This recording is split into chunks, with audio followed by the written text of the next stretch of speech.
We serve a holy God, and He calls us to be the same. Let's go this week and live in His holiness.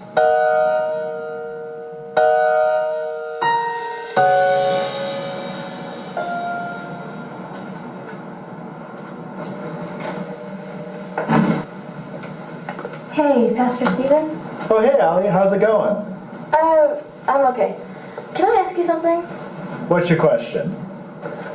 This morning you said that we serve a holy God and that He calls us to be the same.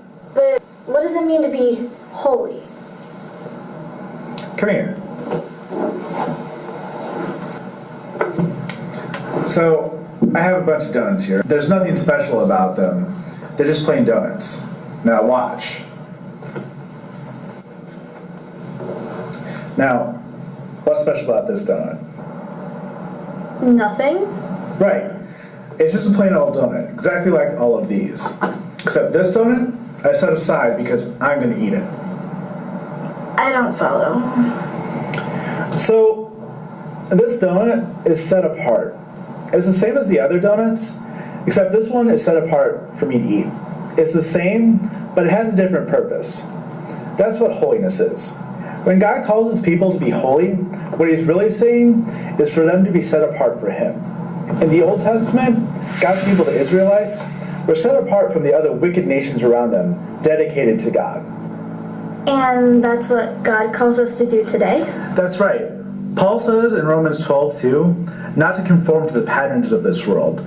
Instead, we need to allow God to transform us and make us more like Him. So, God calls us to be set apart for Him. But then how is God holy? Is He set apart for Himself? No, that's not how God's holiness works. Here. Is this pen anything like the donuts? No. Right. The pen is absolutely nothing like the donuts. It is set apart from the donuts. That's what God's holiness is like. God is set apart from everything. There is nobody like God. Nobody as powerful as God. There's nobody that knows as much as God. He is 100% perfect. There's no imperfection in Him.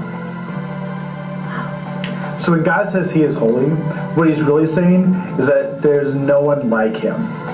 And when God calls us holy, what He's really saying is for us to be set apart for His purposes.